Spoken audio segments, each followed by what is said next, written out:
Assalamualaikum warahmatullahi wabarakatuh. Puji syukur kita panjatkan kehadirat Allah Subhanahu wa Ta'ala, karena atas berkat rahmatnya kita bisa berkumpul untuk melaksanakan perkuliahan kali ini.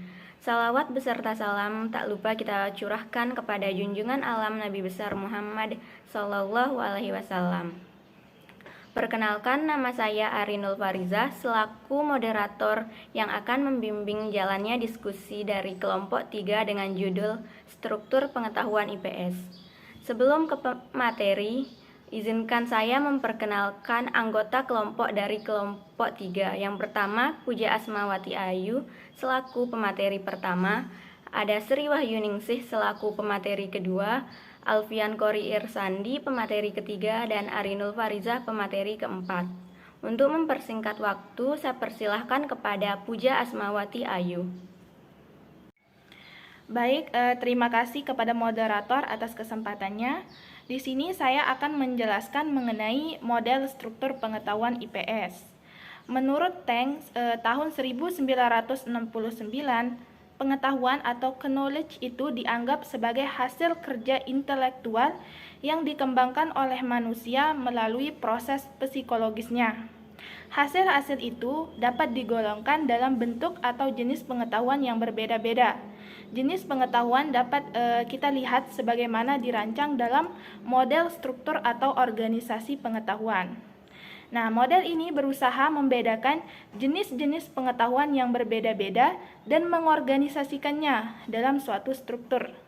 Model ini dapat mewakili suatu cara bagaimana pengetahuan yang bersifat abstrak ini dapat digolongkan dan disusun sehingga para guru dengan mudah merancang pengajaran dan juga para siswa lebih mudah lagi belajar. Nah, model struktur ilmu pengetahuan ini terdiri atas unsur-unsur sebagai berikut. Yang pertama, atribut, yang kedua, kelas, yang ketiga, simbol, dan yang keempat, fakta, yang kelima, konsep, dan yang terakhir yaitu generalisasi. Baik, kita pertama-tama kita akan membahas mengenai atribut. Nah, apa sih atribut itu? Atribut itu merupakan karakteristik atau sifat sejumlah benda, peristiwa, atau ide yang dapat dibedakan. Atribut-atribut ini adalah ciri-ciri yang dapat dianggap sama, serupa, ataupun berbeda. Atribut dapat didasarkan pada fakta, berupa informasi konkret yang dapat diverifikasi dari laporan orang lain atau dari hasil pengamatan langsung seseorang. Apakah informasi itu akurat? Dapat dibuktikan dengan cara memeriksa kebenaran laporan atau dengan meneliti, mendengarkan, menyentuh, dan juga merasakan. Laporan lisan, gambar, dan chart dapat digunakan untuk mengkomunikasikan atribut-atribut ini. Nah, pengkomunikasian fenomena dan juga kondisi yang terlihat merupakan proses mempelajari atribut-atribut tersebut. Para siswa dapat mempelajari atribut-atribut melalui proses persepsi, yakni memperoleh informasi dari orang lain atau melakukan pengamatan dan juga pengkajian oleh mereka sendiri. Di sini ada sebuah contoh, misalkan seperti tanah yang menjadi tempat tumbuhnya pohon jagung dan juga kayu yang digunakan untuk perkakas. Keduanya ini memiliki ciri alamiah. Jadi tanah yang menjadi tempat tumbuhnya pohon jagung dan juga kayu yang digunakan untuk perkakas, keduanya sama-sama memiliki ciri alamiah. Nah, sedangkan traktor yang digunakan dalam pertanian dan juga gergaji yang digunakan untuk memotong kayu bukanlah barang yang sifatnya alamiah, karena kedua barang tersebut dapat dibedakan oleh barang buatan manusia. Dan contoh yang terakhir yaitu petani dan penebang kayu yang masing-masing bekerja di bidang industri sama-sama memiliki karakteristik sebagai pekerja. Sekian materi dari saya kembalikan ke moderator. Terima kasih saya ucapkan kepada pemateri pertama atas penyampaian materinya. Selanjutnya saya persilahkan kepada Sri Wahyuningsih. Baik, terima kasih moderator.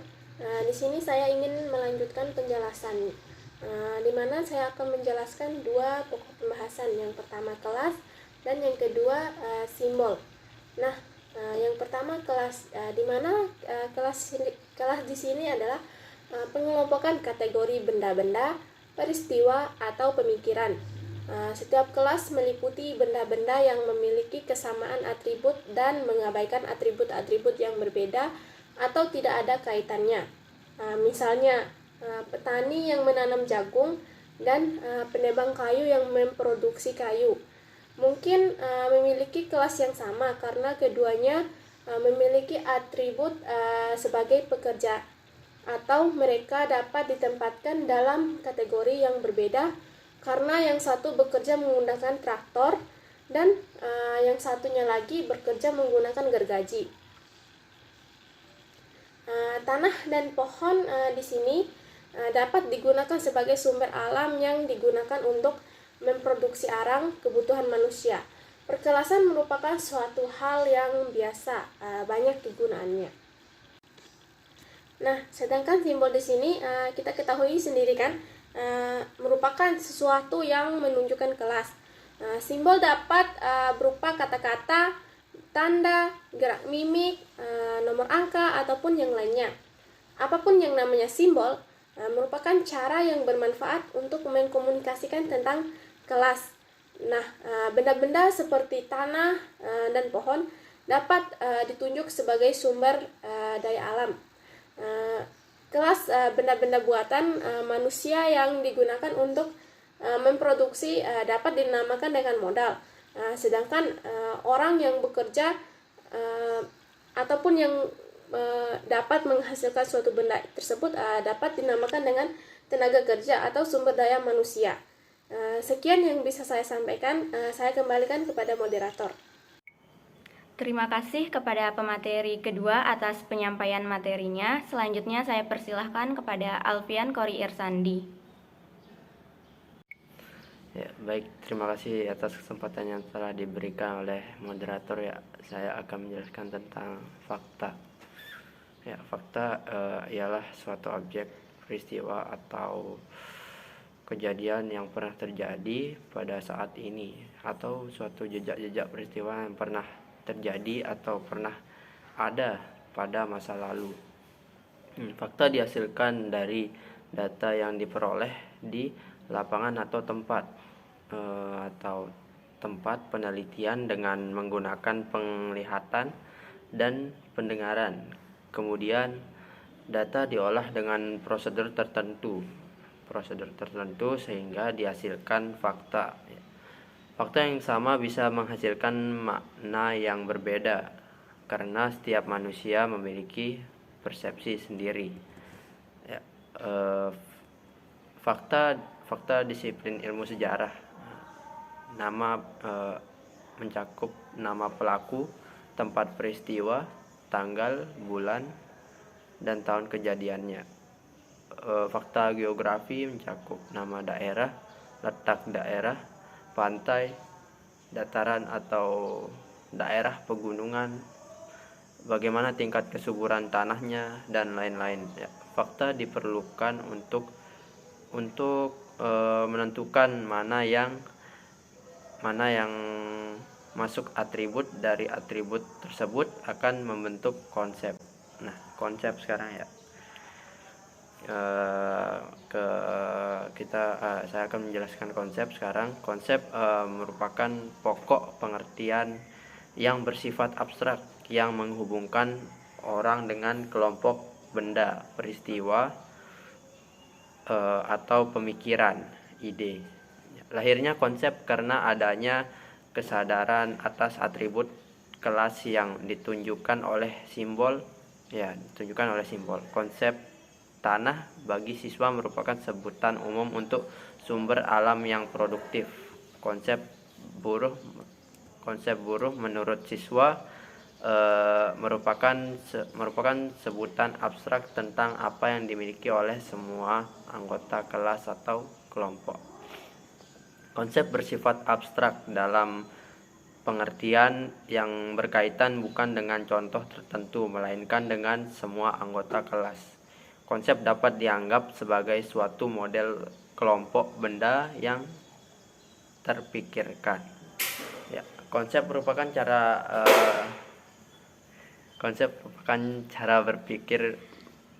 berpikir mengeneralisasikan sejumlah anggota kelas yang khusus ke dalam suatu contoh model yang tidak nampak, termasuk atribut semua contoh yang berbeda-beda. Konsep bersifat subjektif dan menyatu. Semua orang membentuk konsep dari pengalaman sendiri, dari pengalaman seperti mencatat contoh-contoh dan mendengarkan diskusi yang melibatkan kelas. Setiap orang menjadi sadar akan pengertian dan atribut.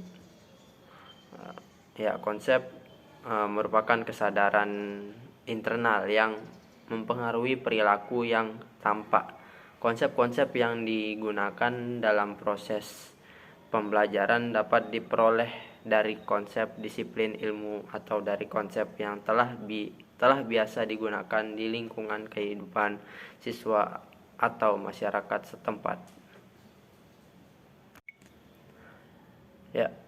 Selanjutnya saya akan memaparkan matrik yang dapat dijadikan model oleh guru dalam proses pembelajaran.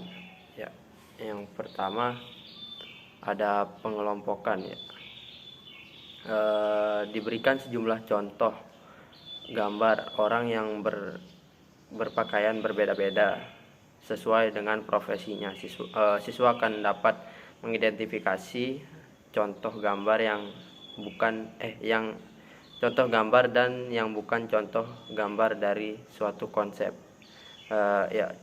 Contohnya di sini ketika diberi gambar dokter, sekretaris, turis, dan bayi. Kemudian dia ajukan pertanyaan, gambar manakah yang termasuk kelompok tenaga kerja? Siswa memilih dokter dan sekretaris sebagai profesi tenaga kerja, bukan turis dan bayi. Berikutnya ada aplikasi. Diberikan masalah baru dengan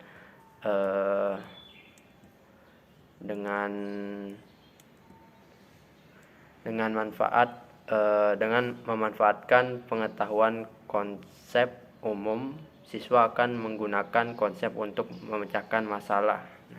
Contohnya sini, apabila ditanya apakah perbedaan antara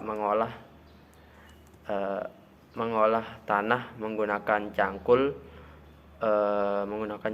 dan mengolah tanah menggunakan traktor, siswa menjawab bahwa yang pertama memerlukan banyak tenaga.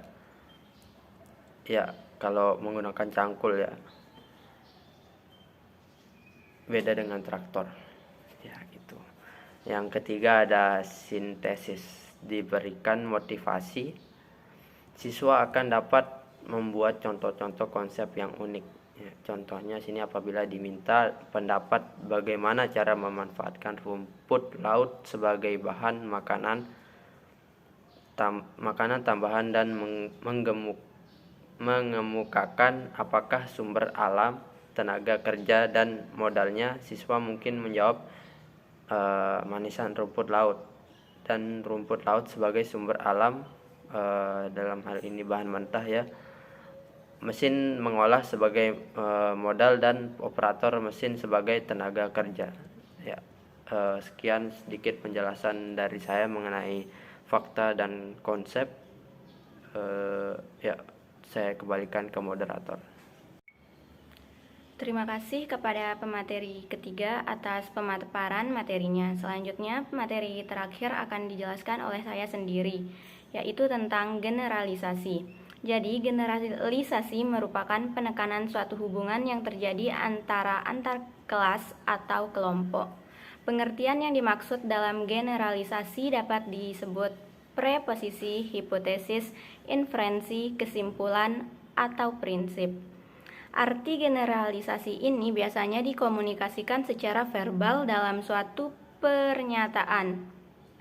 seperti lembaga-lembaga sosial cenderung ada di lingkungan masyarakat manusia. Pernyataan ini mengandung simbol untuk membentuk generalisasi.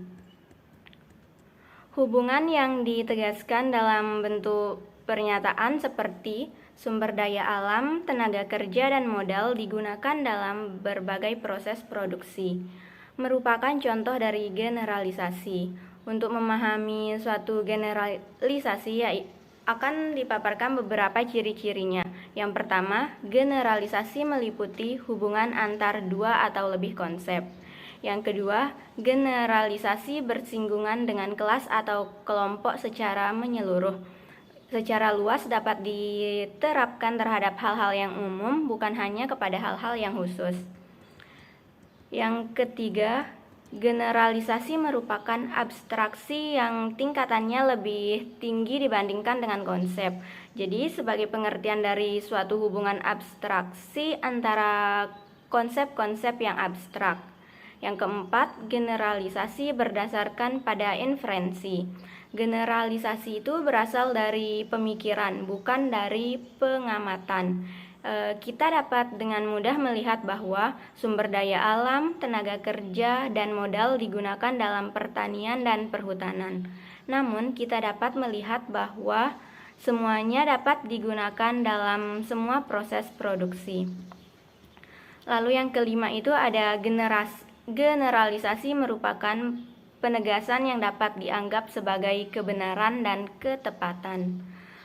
Jadi apakah generalisasi itu benar dan akurat dapat diuji apabila orang setuju dengan konsep-konsep yang digunakan dalam generalisasi bahwa sumber daya alam, tenaga kerja, dan modal itu digunakan dalam semua proses produksi, maka dapat diuji dengan cara membuktikannya melalui proses inquiry. Yang keenam itu generalisasi bukan pernyataan atau penegasan yang verbalisme, melainkan pernyataan yang kebenarannya perlu dibuktikan melalui perilaku yang tampak. Adapun cara untuk menunjukkan kemampuan siswa dalam memahami generalisasi yang diantaranya itu jenis perilakunya itu pengelompokan. Jadi diberikan kasus-kasus baru di mana nanti siswa akan dapat mengidentifikasi kasus-kasus yang positif, negatif, dan bukan kasus. Contoh perilakunya itu ketika ditanya apakah sumber daya alam, tenaga kerja, dan modal digunakan dalam industri, maka siswa dapat menjawab ya dan mengidentifikasi contoh-contoh sumber daya alam, tenaga kerja, dan modal.